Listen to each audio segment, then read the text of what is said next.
Praise God. ದೇವರ ನಾಮಕ್ಕೆ ಸ್ತೋತ್ರವಾಗಲಿ. ಬನ್ನಿ ಸ್ವಲ್ಪ ಹೊತ್ತು ನಾವು ದೇವರ ವಾಕ್ಯವನ್ನು ಧ್ಯಾನ ಮಾಡುವ.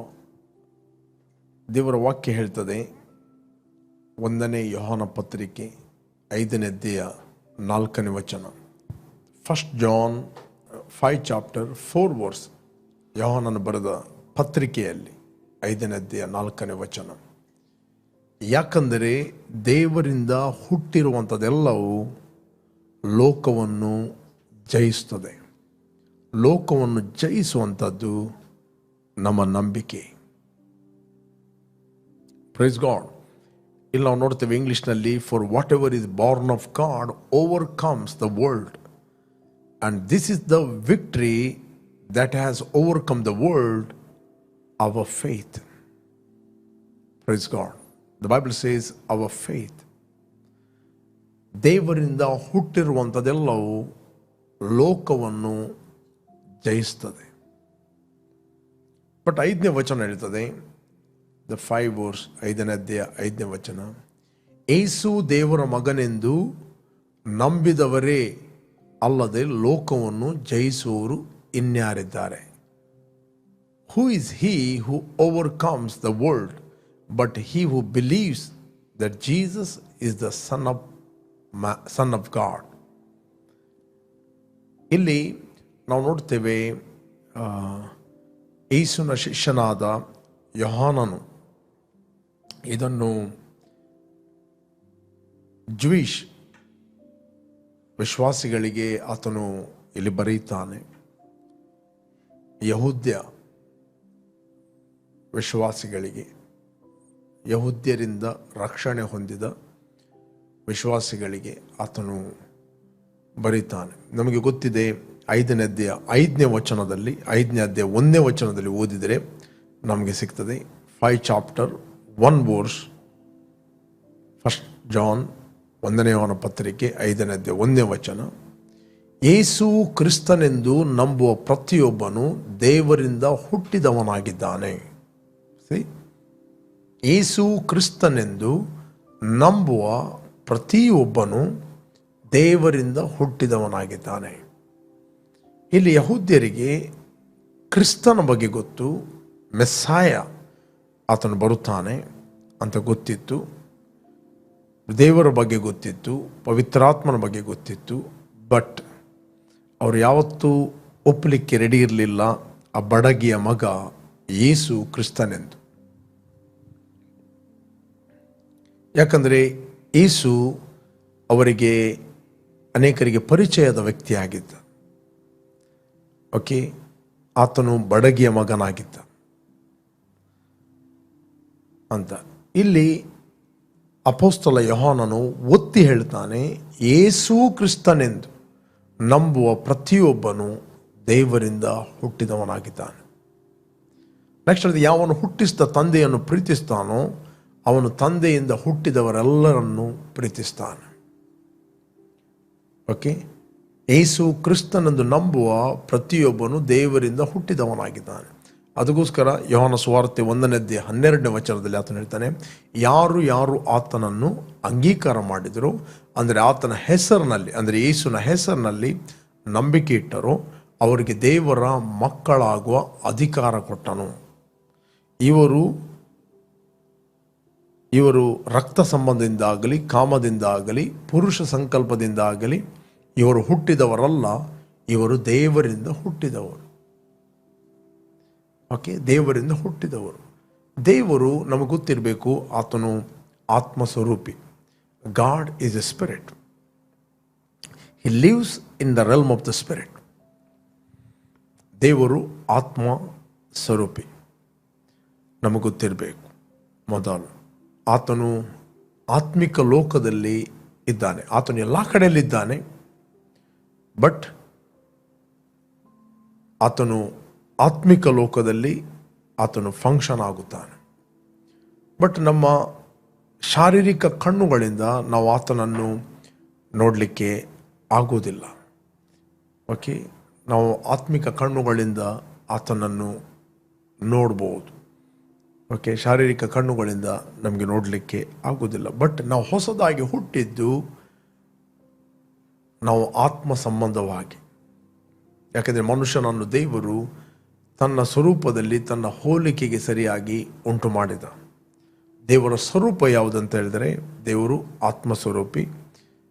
ದೇವರು ಮನುಷ್ಯನನ್ನು ಸೃಷ್ಟಿ ಮಾಡಿದಾಗ ತನ್ನ ಸಾರೂಪ್ಯದಲ್ಲಿ ತನ್ನ ಹೋಲಿಕೆಗೆ ಸರಿಯಾಗಿ ಉಂಟು ಮಾಡಿದನು ಅಂತ ದೇವರ ವಾಕ್ಯ ಹೇಳ್ತದೆ.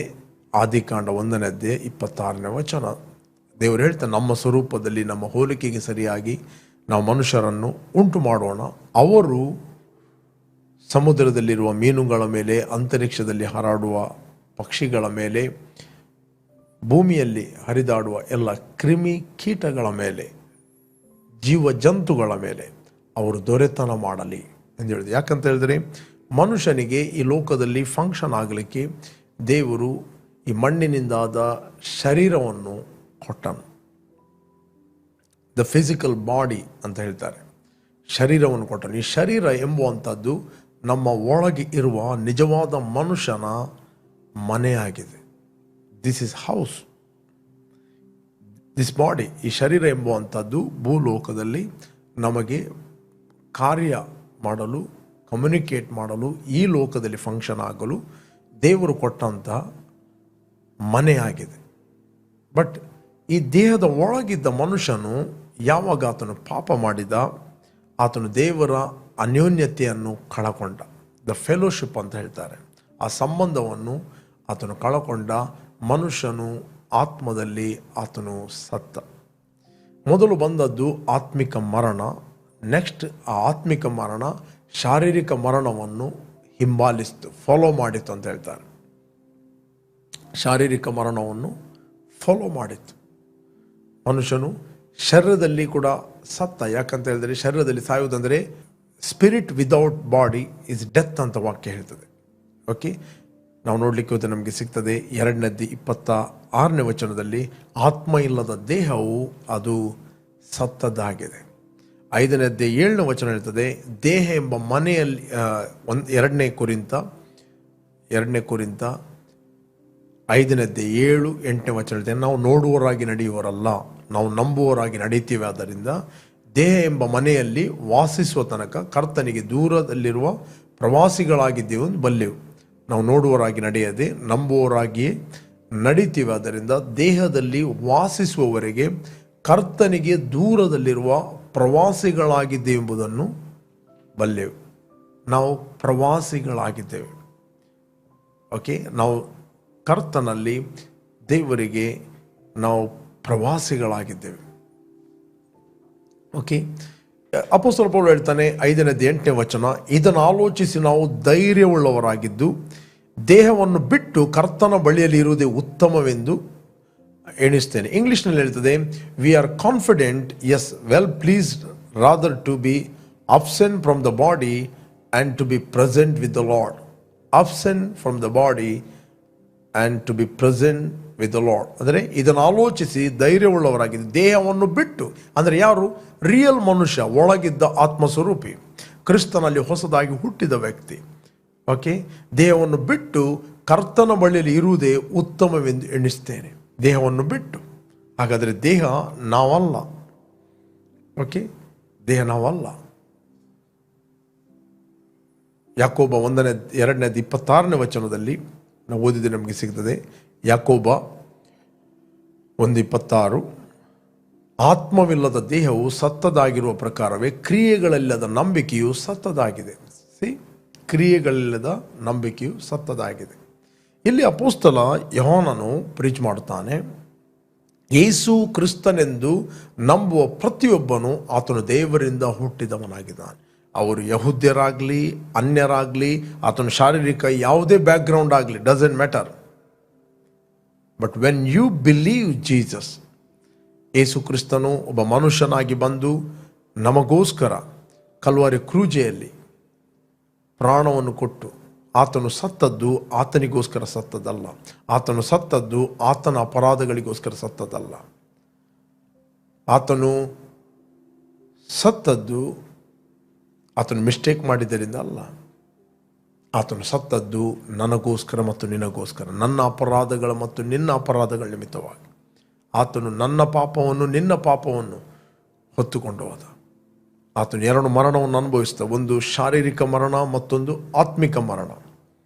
ಓಕೆ, ಶಾರೀರಿಕ ಮರಣ ಮತ್ತು ಆತ್ಮಿಕ ಮರಣ, ಆತ್ಮಿಕ ಮರಣ ಮತ್ತು ಶಾರೀರಿಕ ಮರಣ. ಆತ್ಮದಲ್ಲಿ ದೇವರ ಅನ್ಯೋನ್ಯತೆಯನ್ನು ಆತನು ಕಳಕೊಂಡ. ಓಕೆ, ಆತನು ಬಿಕಾಸ್ ಆಫ್ ಅವರ್ ಸಿನ್, ನಮ್ಮ ಪಾಪಗಳ ನಿಮಿತ್ತವಾಗಿ. ಎರಡನೇದ್ದು, ಅದಕ್ಕೋಸ್ಕರ ಆತನು ಶಾರೀರಿಕ ಮರಣವನ್ನು ಅನುಭವಿಸ್ತಾ ಆತನು ಸತ್ತವರ ಒಳಗೆ ಅಂದರೆ ಪಾತಾಳಕ್ಕೆ ಆತನು ಇಳಿದು ಹೋದ. ಈ ಸ್ವಾಮಿ ಪಾತಾಳಕ್ಕೆ ಹೋಗುವಂಥದ್ದು ಇಲಿಗಲ್. ಯಾಕಂತ ಹೇಳಿದ್ರೆ ಆತನಲ್ಲಿ ಪಾಪ ಇರಲಿಲ್ಲ, ಬಟ್ ಆತನು ಪಾಪವಾಗಿ ಆ ಪಾತಾಳಕ್ಕೆ ಹೋದ. ಆತನು ಲೀಗಲ್ ಆಗಿ ಪಾತಾಳಕ್ಕೆ ಹೋದ, ಬಟ್ ಪಾತಾಳವು, ಮರಣವು ಆತನು ಹಿಡಿದಿಡಲಿಕ್ಕೆ ಆಗಲಿಲ್ಲ. ಯಾಕಂದರೆ ಆತನು ನಮ್ಮ ಪಾಪಗಳನ್ನು ಹೊತ್ತುಕೊಂಡು ಹೋದ.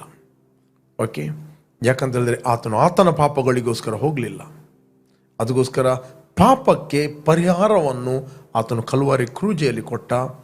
ಬಟ್ ಲೀಗಲ್ ಆಗಿ ಆತನು ಪಾತಾಳಕ್ಕೆ ಹೋದ, ಲೀಗಲ್ ಆಗಿ ಆತನು ಎದ್ದು ಬಂದ. ಓಕೆ, ಪುನರುತ್ಥಾನ ಆದ. ಯಾರು ಈ ಒಂದು ಕ್ರಿಸ್ತನು ಕಲ್ವಾರಿ ಕ್ರೂಜೆಯಲ್ಲಿ ಮಾಡಿ ಮುಗಿಸಿದ ಕೆಲಸವನ್ನು ನಂಬುತ್ತಾರೋ ಅವರ ಪಾಪಗಳು ಪರಿಹಾರವಾಗುತ್ತವೆ. They will receive the forgiveness, ಮತ್ತು ಆತನ ರಕ್ತದಿಂದ ನಾವು ತೊಳೆಯಲ್ಪಡುತ್ತೇವೆ. ಓಕೆ, ಮತ್ತು ನಿತ್ಯ ಜೀವವನ್ನು ನಾವು ಹೊಂದುತ್ತೇವೆ. ನೆಕ್ಸ್ಟ್ ನಾವು ದೇವರಿಂದ ಹುಟ್ಟುತ್ತೇವೆ. ಅದಕ್ಕೆ 5ನೇ ಅಧ್ಯಾಯ 4ನೇ ವಚನದಲ್ಲಿ ಯೋಹಾನನು ಹೇಳುತ್ತಾನೆ, ಪತ್ರಿಕೆಯಲ್ಲಿ 5ನೇ ಅಧ್ಯಾಯ 1ನೇ ಪತ್ರಿಕೆ, ಯೋಹಾನ ಪತ್ರಿಕೆ 4ನೇ ವಚನದಲ್ಲಿ. ಓಕೆ, ಯಾಕಂದರೆ ದೇವರಿಂದ ಹುಟ್ಟಿರುವಂಥದ್ದೆಲ್ಲವೂ ಲೋಕವನ್ನು ಜಯಿಸ್ತದೆ. ಲೋಕವನ್ನು ಜಯಿಸುವಂಥದ್ದು ನಮ್ಮ ನಂಬಿಕೆ. That is our faith. Without faith no one can please God. ನಂಬಿಕೆ ಇಲ್ಲದೆ ನಾವು ದೇವರನ್ನು ಮೆಚ್ಚಿಸಲಿಕ್ಕೆ ಆಗುವುದಿಲ್ಲ. ನಂಬಿಕೆ ಇಲ್ಲದೆ ನಾವು ಲೋಕವನ್ನು ಜಯಿಸಿ ನಡೀಲಿಕ್ಕೆ ಆಗುವುದಿಲ್ಲ. ಲೋಕವನ್ನು ಜಯಿಸುವಂಥದ್ದು ಅದು ನಮ್ಮ ನಂಬಿಕೆ. ಲೋಕವನ್ನು ಜಯಿಸುವಂಥದ್ದು ಅದು ನಮ್ಮ ನಿರೀಕ್ಷೆ ಅಂತ ಹೇಳುವುದಿಲ್ಲ. ಲೋಕವನ್ನು ಜಯಿಸುವಂಥದ್ದು ಅದು ನಮ್ಮ ನಂಬಿಕೆ. Praise God. ಕ್ರಿಯೆ ಇಲ್ಲದ ನಂಬಿಕೆ ಅದು ಸತ್ತದ್ದಾಗಿದೆ. ನಿನ್ನ ಹತ್ರ ನಂಬಿಕೆ ಇಡ್ಬೋದು, ಬಟ್ ಆ ನಂಬಿಕೆಯನ್ನು ನೀನು ಕಾರ್ಯರೂಪಕ್ಕೆ ತರದಿದ್ದರೂ ಕೂಡ that is the dead faith. Okay, ನೀನು ಯೇಸುವನ್ನು ಅಂಗೀಕಾರ ಮಾಡಿರ್ಬೋದು, ನೀನು ದೇವರಿಂದ ಹುಟ್ಟಿರ್ಬೋದು, ಬಟ್ ಆ ನಂಬಿಕೆಯನ್ನು ನೀನು ಕ್ರಿಯೆ ರೂಪಕ್ಕೆ ತರುವುದಿಲ್ಲ ಅಂತ ಹೇಳಿದರೆ ಅದು ಕೂಡ ಸತ್ತಂತ ನಂಬಿಕೆ. ಅದಕ್ಕೆ ಯಾಕೋಬನು ಹೇಳುತ್ತಾನೆ 2ನೇ 26ನೇ ವಚನ, ಆತ್ಮ ಇಲ್ಲದ ದೇಹವು ಹೇಗೆ ಸತ್ತದಾಗಿದೆಯೋ ಅದೇ ರೀತಿ ಕ್ರಿಯೆ ಇಲ್ಲದ ನಂಬಿಕೆ ಅದು ಸತ್ತದಾಗಿದೆ. ಪುನಃ ನಾನು ಓದ್ತೇನೆ, ಜೇಮ್ಸ್ 2:26, ಆತ್ಮ ಇಲ್ಲದ ದೇಹವು ಸತ್ತದಾಗಿರುವ ಪ್ರಕಾರವೇ ಕ್ರಿಯೆಗಳಲ್ಲದ ನಂಬಿಕೆಯು ಸತ್ತದಾಗಿದೆ. Dead faith. ಯಾಕಂದರೆ ಕ್ರಿಯೆ ಮಾಡುವುದಿಲ್ಲ. ನೀವು ಕೇಳಿಬರ್ಬೋದು, ಸೇವಕರೇ ನಮ್ಮ ಹತ್ರ ನಂಬಿಕೆ ಇಲ್ಲ ಅಂತ. ಬಾರ್ನ್ ಅಗೇನ್, ಯಾರು ದೇವರಿಂದ ಹುಟ್ಟಿದಾನೆ ಅವನ ಒಳಗೆ ದೇವರು ದಿ ಮೆಜರ್ ಆಫ್ ಫೇತ್ ಅನ್ನು ವರ್ಗಾವಣೆ ಮಾಡಿದ್ದಾನೆ. ಪ್ರತಿಯೊಬ್ಬರ ಒಳಗೆ ಆ ಫೇತ್ ಇದೆ, ಆ ನಂಬಿಕೆ ಆತ್ಮನು ಇದ್ದಾನೆ.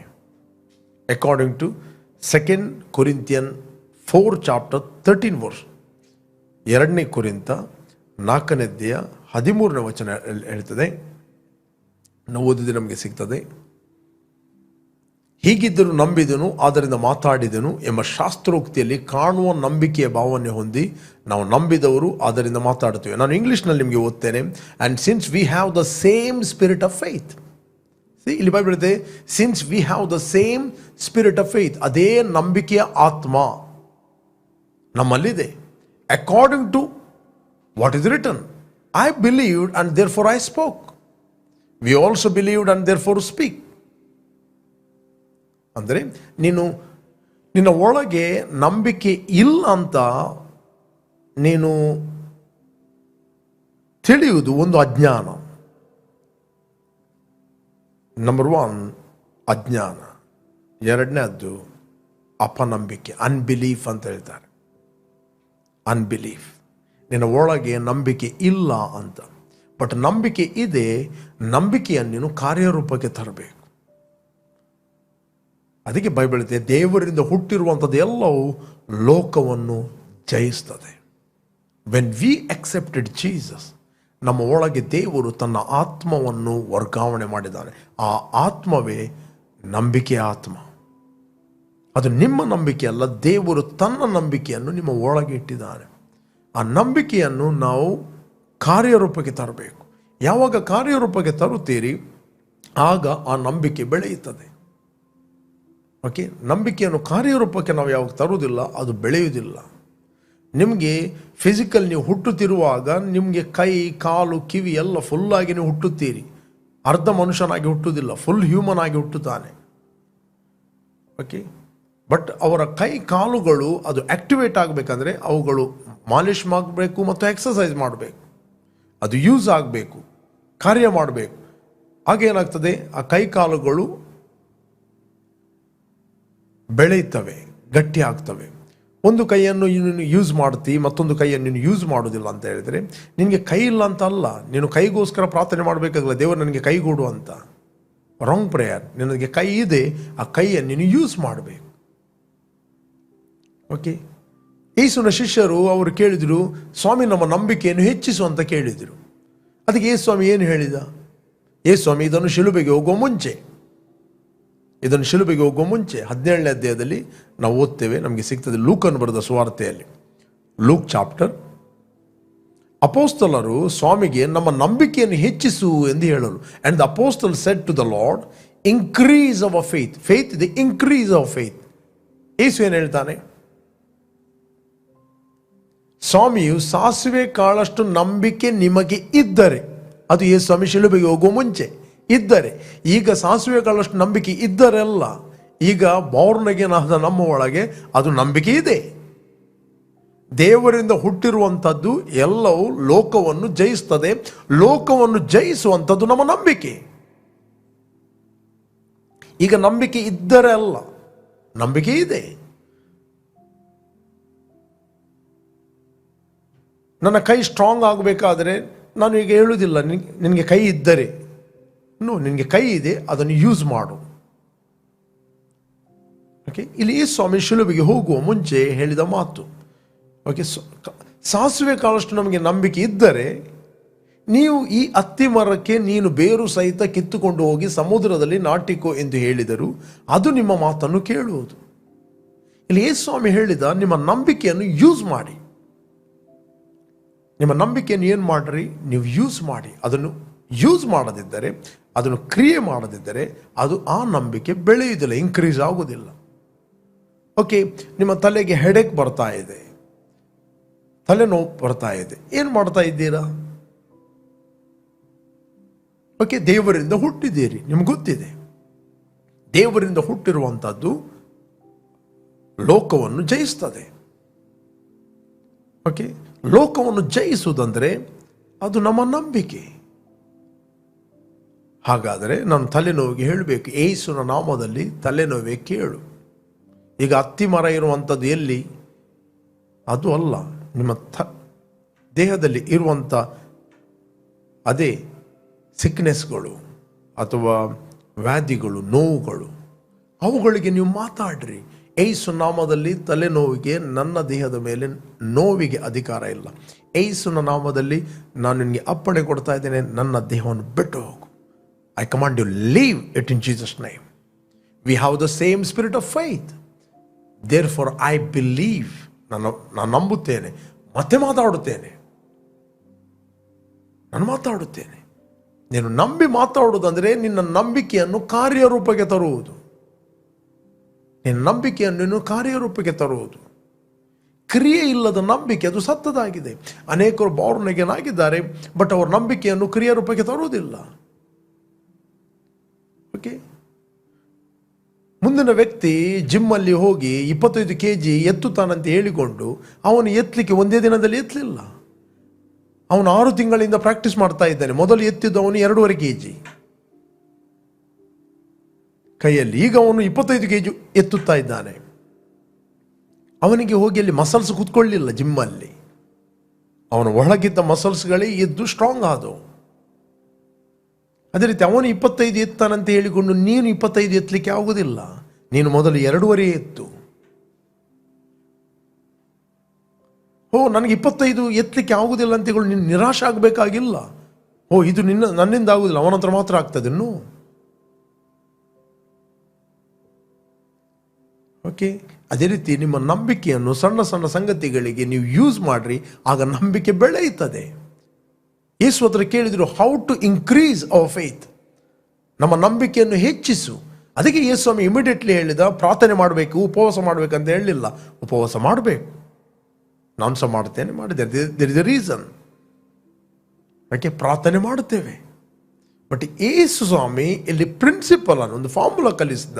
ಏನಂತ ಹೇಳಿದ್ರೆ, ಹೇಗೆ ನಿಮ್ಮ ನಂಬಿಕೆಯನ್ನು ನೀವು ಆಕ್ಟಿವೇಟ್ ಮಾಡಬೇಕು, ಕ್ರಿಯಾರೂಪಕ್ಕೆ ತರಬೇಕು. ನಿಮ್ಮ ಹತ್ರ ನಂಬಿಕೆ ಇದ್ದರೆ, ಈಗ ನಿಮ್ಮ ಹತ್ರ ನಂಬಿಕೆ ಇದ್ದರೆಲ್ಲ ನಿಮ್ಮ ನಂಬಿಕೆ ಇದೆ. ದೇವರಿಂದ ಹುಟ್ಟಿರುವಂಥದ್ದೆಲ್ಲವೂ ಲೋಕವನ್ನು ಜಯಿಸ್ತದೆ. ಲೋಕವನ್ನು ಜಯಿಸುವಂಥದ್ದು ಅದು ನಿಮ್ಮ ನಂಬಿಕೆ. ನೀವು ನಿಮ್ಮ ನಂಬಿಕೆಯನ್ನು ಯೂಸ್ ಮಾಡದಿದ್ದರೆ ನಿಮಗೆ ಲೋಕವನ್ನು ಜಯಿಸಲಿಕ್ಕೆ ಆಗುವುದಿಲ್ಲ. You must use your faith. ನೀವು ನನ್ನ ನಂಬಿಕೆಯನ್ನು ಉಪಯೋಗಿಸಿದಾಗ ಅದು ಡೇ ಬೈ ಡೇ ಇನ್ಕ್ರೀಸ್ ಆಗುತ್ತದೆ. ಡೇ ಬೈ ಡೇ ಅದು ಇನ್ಕ್ರೀಸ್ ಆಗುತ್ತದೆ. ಎವ್ರಿ ಟೈಮ್ ನೀವು ವಾಕ್ಯವನ್ನು ಕೇಳ್ತೀರಿ, ಇಲ್ಲಿ ಬಿಡ್ತೀರಿ. ಆ ವಾಕ್ಯವನ್ನು ಕೇಳಿದ ಕೂಡಲೇ ಕ್ವಿಕ್ಕಾಗಿ ನೀವು ರೆಸ್ಪಾನ್ಸ್ ಕೊಡೋದಿಲ್ಲ, ಅದನ್ನು ಯೂಸ್ ಮಾಡೋದಿಲ್ಲ ಅಂತ ಹೇಳಿದರೆ, ಅಟ್ಲೀಸ್ಟ್ ಒಂದು ಇಲ್ಲಿ ಪೇನ್ ಬರ್ತಾ ಇದೆ, ಜಸ್ಟ್ ಕೈ ಹಿಡೀರಿ. ಯೇಸುವಿನ ನಾಮದಲ್ಲಿ ನೋವೇ, ಈ ದೇಹದ ಮೇಲೆ ನನಗೆ ಅಧಿಕಾರ ಇಲ್ಲ. ಯೇಸು ಕ್ರಿಸ್ತನ ಎಲ್ಲ ನೋವುಗಳನ್ನು ಕ್ರೂಜೆಯ ಮೇಲೆ ಕೊತ್ತುಕೊಂಡು ಹೋಗಿದ್ದಾನೆ. ಯೇಸು ನಾಮದಲ್ಲಿ ನಾನು ಗದರಿಸ್ತಾ ಇದ್ದೇನೆ, ಬಿಟ್ಟು ಹೋಗು, ಬಿ ಹೀಲ್ಡ್ ನಾವು. ಜಸ್ಟ್ ನೀವು ಯೂಸ್ ಮಾಡಬಹುದು, ಅದರ ರಿಸಲ್ಟ್ ಅನ್ನು ನೋಡ್ತೀರಿ ನೀವು. ಸಿಂಪಲ್. ಓಕೆ, ಇವತ್ತು ಆಗಲಿಲ್ಲ, ಜಸ್ಟ್ ಬಿಲೀವ್ ಮಾಡಿ ಆಗಿದೆ ಅಂತ. ಫೇತ್ ಅಂತ ಅಂದರೆ ಏನು ಗೊತ್ತುಂಟ, ನಂಬಿಕೆ ಮತ್ತು ನಿರೀಕ್ಷೆ ಡಿಫ್ರೆಂಟ್. ಕೆಲವರು ನಂಬಿಕೆಯನ್ನು ನಿರೀಕ್ಷೆಯನ್ನು ಮಿಕ್ಸ್ ಮಾಡ್ತಾರೆ. ನಿರೀಕ್ಷೆ ಯಾವಾಗಲೂ ಹೇಳ್ತದೆ ಅದು ಆಗುತ್ತದೆ, ಒಂದು ದಿನ ಅದು ಆಗುತ್ತದೆ. ನಂಬಿಕೆ ಹೇಳುತ್ತದೆ ಅದು ಆಗಿದೆ. ಇದೇ ವ್ಯತ್ಯಾಸ ನಂಬಿಕೆಗೆ ಮತ್ತು ನಿರೀಕ್ಷೆಗೆ ಇರುವ ವ್ಯತ್ಯಾಸ. ನಂಬಿಕೆ ಯಾವಾಗಲೂ ಹೇಳುತ್ತದೆ ಅದು ಆಗಿದೆ. ಅದಕ್ಕೆ ಯೇಸು ಸ್ವಾಮಿ ಹೇಳಿದ, ನೀವು ಪ್ರಾರ್ಥನೆಯಲ್ಲಿ ಏನೇನೋ ಪ್ರಾರ್ಥನೆ ಮಾಡಿದ್ದೀರೋ ನಂಬಿರಿ, ಅದು ನಿಮಗೆ ಸಿಕ್ಕಿದೆ, ಅದು ಆಗಿದೆ, ಅದು ಸಿಗುವುದು. ಅದು ಸಿಗುವುದು. ಇಲ್ಲಿ ಅಬ್ರಹಾಮನು ನಂಬಿ ನಿರೀಕ್ಷಿಸಲಿಲ್ಲ, ನಿರೀಕ್ಷಿಸಿ ನಂಬಿದನು ಅಂತ ಬೈಬಲ್ ಹೇಳ್ತದೆ. ನಿರೀಕ್ಷೆ ನಿನಗೆ ಒಳ್ಳೆಯ ಒಂದು ಪಿಕ್ಚರ್ ಕೊಡುತ್ತದೆ, ನಂಬಿಕೆ ಆ ಪಿಕ್ಚರ್ ಅನ್ನು ಕಾರ್ಯರೂಪಕ್ಕೆ ತರುತ್ತದೆ. Without hope there is no faith, without faith no manifestation. ನಾನು ಹೇಳ್ತೇನೆ, ನಿರೀಕ್ಷೆ ಇಲ್ಲದೆ ನಂಬಿಕೆ ಇಲ್ಲ, ನಂಬಿಕೆ ಇಲ್ಲದೆ ಮ್ಯಾನಿಫೆಸ್ಟೇಷನ್ ಇಲ್ಲ. ಅದಕ್ಕೆ ಅಬ್ರಹಾಮನು ನಿರೀಕ್ಷಿಸಿ ನಂಬಿದನು. ನಾವು ಓದಿದ್ರೆ ನಮಗೆ ಸಿಗ್ತದೆ, Romans 4 chapter 17 verse. Roman 4 chapter 17 verse. ನಾನು ನಿನ್ನನ್ನು ಅನೇಕ ಜನಾಂಗಗಳಿಗೆ ಮೂಲಪಿತ್ರವಾಗಿ ನೇಮಿಸ್ತೇನೆಂದು ಶಾಸ್ತ್ರದಲ್ಲಿ ಬರೆದಿರುವ ಪ್ರಕಾರ ಅಬ್ರಹಾಮನು ನಮ್ಮೆಲ್ಲರಿಗೆ ದೇವರ ಸನ್ನಿಧಿಯಲ್ಲಿ ಮೂಲಪಿತ್ರವಾಗಿದ್ದಾನೆ. ದೇವರು ಸತ್ತವರನ್ನು ಬದುಕಿಸುವನಾಗಿಯೂ ಇಲ್ಲದ್ದನ್ನು ಇರುವುದಾಗಿ ಕರೆಯುವನಾಗಿ ಇದ್ದಾನೆಂದು ಅಬ್ರಹಾಮನು ನಂಬಿದನು. ಓಕೆ, ನೆಕ್ಸ್ಟ್ 18ನೇ ವಚನ. ನಿನ್ನ ಸಂತಾನವು ನಕ್ಷತ್ರಗಳಷ್ಟಾಗುವುದು ಎಂಬುದಾಗಿ ತನಗೆ ಹೇಳಲ್ಪಟ್ಟ ಮಾತು ನೆರವೇರುವುದಕ್ಕೆ ಮಾರ್ಗ ತೋರದೆ ಇರುವುದರಿಂದ. ದೇವರೊಂದು ಮಾತು ಹೇಳಿದ, ನಿನ್ನ ಸಂತಾನವನ್ನು ನಕ್ಷತ್ರಗಳಷ್ಟು ನಾನು ಹೆಚ್ಚಿಸ್ತೇನೆ. ನ್ಯಾಚುರಲ್ ಲೆಕ್ಕದಲ್ಲಿ ಆ ಮಾತು ನೆರವೇರಿಸಲಿಕ್ಕೆ ಇಂಪಾಸಿಬಲ್, ಮಾರ್ಗವೇ ಇಲ್ಲ. According to the medical science ಪ್ರಕಾರ ಆ ಮಾತು ನೆರವೇರಿಸಲಿಕ್ಕೆ ಆಗುವುದಿಲ್ಲ. ಯಾಕಂದರೆ ಆತನ ಹೆಂಡತಿಗೆ ಗರ್ಭಕಾಲ ನಿಂತು ಹೋಗಿದೆ, ಇವನು ಮುದುಕನಾಗಿದ್ದಾನೆ. ನಾನು ಓದ್ತೇನೆ, ಇಲ್ಲಿ ಕ್ಲಿಯರ್ ಆಗಿ ಓದಿರಿ. ನಿನ್ನ ಸಂತಾನವು ನಕ್ಷತ್ರಗಳಷ್ಟಾಗುವುದು ಎಂಬುದಾಗಿ ತನಗೆ ಹೇಳಲ್ಪಟ್ಟ ಮಾತು ನೆರವೇರುವುದಕ್ಕೆ ಮಾರ್ಗ ತೋರದಿರುವುದರಿಂದ ಅಬ್ರಾಮನು ತಾನು ಅನೇಕ ಜನಾಂಗಗಳಿಗೆ ಮೂಲ ಪಿತೃನಾಗುವನೆಂಬ ನಿರೀಕ್ಷೆಗೆ ಆಸ್ಪದವಿಲ್ಲದಿರುವಾಗಲೂ, ನೋ ಹೋಪ್, ನಿರೀಕ್ಷಿಸಿ ನಂಬಿದನು. ಇಲ್ಲಿದೆ ನೋಡಿ, ನಿರೀಕ್ಷಿಸಿ ನಂಬಿದನು. ಅಂದರೆ ದೇವರ ವಾಕ್ಯ ನಿಮಗೆ ನಿರೀಕ್ಷೆ ಕೊಡ್ತದೆ. ನಿರೀಕ್ಷೆ ಅಂದರೆ ಪಿಕ್ಚರ್ ಕೊಡ್ತದೆ. It is giving picture. The word produce picture, the blue print. ಅದಕ್ಕೆ ಅಪೊಸ್ತಲ ಪೌಲ್ ಹೇಳ್ತಾರೆ, ಸುವಾರ್ತೆಯಿಂದ ಉಂಟಾದ ನಿರೀಕ್ಷೆಯನ್ನು ಬಿಟ್ಟು ಬಿಡದೆ. ನಿರೀಕ್ಷೆ, ಈಗ ವರ್ಡ್ ಪ್ರೊಡ್ಯೂಸ್ ಪಿಕ್ಚರ್. ನೀವು ಜಸ್ಟ್ ಹೇಳ್ತೀರಿ ಕೆಂಪು ಕಾರು ಅಂತ, ನೀವು ಸ್ಪೆಲ್ಲಿಂಗ್ ಅನ್ನು ನೋಡುವುದಿಲ್ಲ. ಇಮಿಡಿಯೇಟ್ಲಿ ನಿಮ್ಮ ರಿಲೇಟಿವ್ಸ್ ಯಾರಾದದು ಕೆಂಪು ಗಾಡಿಯನ್ನು ನೋಡ್ತೀರಿ, ನೀವು ಒಳಗೆ ನಿಮಗೆ ಪಿಕ್ಚರ್ ಬರ್ತದೆ, ರೈಟ್? ಅದೇ ರೀತಿ ವಾಕ್ಯ, ವರ್ಡ್ ಪ್ರೊಡ್ಯೂಸ್. ಅಬ್ರಾಮನಿಗೆ ದೇವರು ನಿನ್ನನ್ನು ಜನಾಂಗಗಳಿಗೆ ಮೂಲಪುತ್ರವಾಗಿ ನೇಮಿಸ್ತಾನೆ ಅಂತ ಹೇಳುವಾಗ ಆತನ ಒಳಗಿಂದ ಅನೇಕ ಮಕ್ಕಳನ್ನು ನೋಡಲಿಕ್ಕೆ ಪ್ರಾರಂಭ ಮಾಡಿದ. ಒಳಗಿಂದ, ಔಟ್ಸೈಡ್ ನಥಿಂಗ್, ಎಂಪ್ಟಿ. ಒಳಗಿಂದ ಅನೇಕ ಮಕ್ಕಳನ್ನು ಆತನು ನೋಡಿದ, ನಿರೀಕ್ಷಿಸಿದ. ಆ ನಿರೀಕ್ಷೆಯನ್ನು ಆತನು ನಂಬಿದ. ನಂಬಿ ಏನು ಮಾಡಿದ? ನೆಕ್ಸ್ಟ್ ನಂಬಿ ಏನು ಮಾಡಿದ? ನಂಬಿದನು. ಓಕೆ, 19ನೇ, ಅವನು ಹೆಚ್ಚು ಕಡಿಮೆ 100 ವರ್ಷದವನಾಗಿದ್ದು ತನ್ನ ದೇಹವು ಆಗಲೇ ಮೃತಪ್ರಾಯವಾಯಿತೆಂದು, ಸಾರಳಿಗೆ ಗರ್ಭಕಾಲವು ಕಳೆದು ಹೋಯಿತೆಂದು ಯೋಚಿಸದೆ ಆಗು, ಅವನ ನಂಬಿಕೆಯು ಕುಂದಲಿಲ್ಲ. Okay, next. ದೇವರು ಮಾಡಿದ ವಾಗ್ದಾನದ ವಿಷಯದಲ್ಲಿ ಅವನು ಅಪನಂಬಿಕೆಯಿಂದ ಚಂಚಲ ಚಿತ್ತನಾಗಲಿಲ್ಲ. ಅವನು ವೇಟ್ ಮಾಡಿದ. ದೇವರನ್ನು ಘನಪಡಿಸ್ತಾ ಏನು ಮಾಡಿದ? ಗುಣಗುಟ್ಲಿಲ್ಲ. ದೇವರನ್ನು ಘನಪಡಿಸ್ತಾ ಆತನು ತನ್ನ ವಾಗ್ದಾನವನ್ನು ನೆರವೇರಿಸಲಿಕ್ಕೆ ಸಮರ್ಥನೆಂದು ಪೂರಾ ಭರವಸೆವಿಟ್ಟು ದೃಢ ನಂಬಿಕೆಯುಳ್ಳವನಾದನು. ಅಬ್ರಹಾಮನು ನಂಬಿದ, ಘನಪಡಿಸಿದ. ನಾನು ಅನೇಕ ಜನಾಂಗಗಳಿಗೆ ಮೂಲ ಪಿತೃ ಆಗಿದ್ದೇನೆ. Father, I thank you. ತಂದೆ ದೇವರೇ, ನಿನಗೆ ನಾನು ಸ್ತೋತ್ರವನ್ನು ಸಲ್ಲಿಸ್ತಾ ಇದ್ದೇನೆ. ನನ್ನನ್ನು ಅನೇಕ ಜನಾಂಗಗಳಿಗೆ ಮೂಲ ಪಿತೃವಾಗಿ ಮಾಡಿದ್ದಿ. ನೆಕ್ಸ್ಟ್, ದೇವರು ಅವನ ಹೆಸರನ್ನು ಚೇಂಜ್ ಮಾಡಿದ. ಅವನಿಗೆ ಅಬ್ರಹಾಂ ಅಂತ ಹೆಸರಿಟ್ಟ. ಅಬ್ರಹಾಮ ಅಂದರೆ ಜನಾಂಗಗಳಿಗೆ ತಂದೆ. ನನ್ನ ಹೆಸರನ್ನು, ಅಬ್ರಹಾಮನ ಹೆಸರನ್ನು ಅವನು ಕರೆಯಲಿಲ್ಲ. ಅವನ ಹೆಸರನ್ನು ಕರೆಯುವುದು ಬೇರೆಯವರು. ಅದಕ್ಕೋಸ್ಕರ ದೇವರು ಅನೇಕರ ಬಾಯಿಂದ ಮಾತಾಡುವುದಕ್ಕೋಸ್ಕರ ಅವನ ಹೆಸರನ್ನು ಚೇಂಜ್ ಮಾಡಿದ. ನೆಕ್ಸ್ಟ್, ನಿನ್ನ ಹೆಂಡತಿಗೆ ಏನು ಕರೀಬೇಕಂತ ದೇವರು ಹೇಳಿದ. ಹೆಂಡತಿಗೆ ಬಂಜೆ ಅದು ಇದು ಕರೆಯುವುದಲ್ಲ, ಸಾರಾ ಅಂತ ಕರೆ. ಸಾರಾ ಅಂತ ಹೇಳಿದರೆ ರಾಜ್ಯಮಾತೆ, ರಾಜಶ್ರೀ, ಅಂದರೆ ಜನಾಂಗಗಳ ತಾಯಿ. ನೀನು ಕರೆ, ನೀನು ಏನು ಕರೀತೀಯೋ ಅದೇ ಆಗುತ್ತದೆ. ಮನೆ ಯಜಮಾನನು ತನ್ನ ಹೆಂಡತಿಗೆ ಏನು ಕರೀಬೇಕು ಅದು ಇಂಪಾರ್ಟೆಂಟ್. ತನ್ನ ಹೆಂಡತಿಗೆ ದೇವರು ಅಬ್ರಾಮನಿಗೆ ಹೇಳಿದ, ನಿನ್ನ ಹೆಂಡತಿಯನ್ನು ಹೇಗೆ ನೀನು ಕರೀಬೇಕು ಅಂತ. ಹೇಗೆ ಕರೀಬೇಕು, ನಿಮ್ಮ ಮಕ್ಕಳನ್ನು ನೀವು ಹೇಗೆ ಕರೀಬೇಕು, ನೀವೇನು ಕರೀತೀರಿ, ಇಟ್ ವಿಲ್ ಎಫೆಕ್ಟ್. ದೇವರು ಆತನ ಹೆಂಡತಿಯ ವಿಷಯದಲ್ಲಿ ಮಾತನ್ನು ಚೇಂಜ್ ಮಾಡಿದ. ಆಕೆಯನ್ನು ಮುದುಕಿ ಅಂತ ಕರೀಲಿಲ್ಲ, ಆಕೆಯನ್ನು ಬಂಜೆ ಅಂತ ಕರೀಲಿಲ್ಲ, ಆಕೆಯನ್ನು ರಾಜಶ್ರೀ ಅಂತ ಕರೆದ. ಸಾರಾ ಅಂದರೆ ರಾಜ್ಯ ಮಾತೆ. ಓಕೆ ಪ್ರೇರೆ, ನಿಮ್ಮ ನಾಲಿಗೆಯಲ್ಲಿ ಜೀವ ಮತ್ತು ಮರಣ ಇದೆ. ಸುಮ್ಮನೆ ಮಾತಾಡಬೇಡ್ರಿ. There is a life and death in your tongue. ಇವತ್ತು ಅನೇಕರು ಸಮಸ್ಯೆಯಲ್ಲಿ ಬಿದ್ದಿದ್ದಾರೆ. ಯಾಕಂತ ಹೇಳಿದರೆ ಕುಟುಂಬದಲ್ಲಿ, ವ್ಯವಹಾರದಲ್ಲಿ. ಯಾಕಂದರೆ ಅವರ ನಾಲಿಗೆಯ ನಿಮಿತ್ತವಾಗಿ ದೇ ಡೋಂಟ್ ನೋ ವ್ಯಾಲ್ಯೂ. ಒಬ್ಬನೆಷ್ಟೇ ಭಕ್ತಿವಂತನಿದ್ದರೂ ತನ್ನ ನಾಲಿಗೆಗೆ ಕಡಿವಾಣವನ್ನು ಹಾಕದಿದ್ದರೆ ಅವನ ಭಕ್ತಿ ಅವನಿಗೆ ಯಾವ ಪ್ರಯೋಜನ ಉಂಟು ಮಾಡೋದಿಲ್ಲ. ಯಾಕೋಬ 1:26 ವಚನ.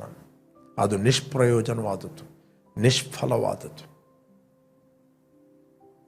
ಪ್ರೇರೆ, ಲೋಕ ನಿಮ್ಮನ್ನು ಏನು ಕರೀತದೆ ಅದಕ್ಕೆ ರೆಸ್ಪಾನ್ಸ್ ಮಾಡಬೇಡ್ರಿ. Doesn't matter. ದೇವರು ನಿಮ್ಮನ್ನು ಏನು ಕರೆದಿದ್ದಾನೆ ಅದಕ್ಕೆ ಆನ್ಸರ್ ಮಾಡಿರಿ. ದೇವರು ನಿಮ್ಮನ್ನು ಏನು ಕರೀತಾ ಇದ್ದಾನೆ, ಕ್ರಿಸ್ತನಲ್ಲಿ ದೇವರು ನಿಮ್ಮನ್ನು ನೀತಿವಂತನೆಂದು ಕರೆದ ಮೇಲೆ ಅದಕ್ಕೆ ಪ್ರತಿಕ್ರಿಯೆ ಕೊಡ್ರಿ. ದೇವರು ನಿಮ್ಮನ್ನು ಕ್ರಿಸ್ತನಲ್ಲಿ ದೇವರಿಂದ ಹುಟ್ಟಿದವರೆಂದು ಕರೆದ ಮೇಲೆ ಅದಕ್ಕೆ ಪ್ರತಿಕ್ರಿಯೆ ಕೊಡಿ. ದೇವರೇ ನಮ್ಮನ್ನು ನೀತಿವಂತನೆಂದು ಕರೆದ ಮೇಲೆ ಅಪರಾಧಿ ಎಂದು ಹೇಳುವವರು ಯಾರು? ಯಾರು ನಿಮ್ಮನ್ನು ಅಪರಾಧಿ ಅಂತ ಹೇಳಿದರೆ ಅದಕ್ಕೆ ರೆಸ್ಪಾನ್ಸ್ ಕೊಡಬೇಡ್ರಿ. ದೇವರು ಏನು ಹೇಳುತ್ತಾನೆ ಅದಕ್ಕೆ ಪ್ರತಿಕ್ರಿಯೆ ಕೊಡ್ರಿ. ನಾನು ಹೇಳ್ತೇನೆ, ಆಗ ನೀವು ಇದ್ದ ಹಾಗೆ ಇರುವುದಿಲ್ಲ. ದೇವರಿಂದ ಹುಟ್ಟಿರುವಂಥದ್ದು ಎಲ್ಲವೂ ಲೋಕವನ್ನು ಜಯಿಸ್ತದೆ. ಲೋಕವನ್ನು ಜಯಿಸುವುದಂದರೆ ಅದು ನಮ್ಮ ನಂಬಿಕೆ. That is our faith. Praise God. ಲೋಕದಲ್ಲಿ ರೋಗ ಇದೆ, ವ್ಯಾಧಿ ಇದೆ, ಸಮಸ್ಯೆ ಇದೆ, ದುರಾತ್ಮಗಳಿವೆ.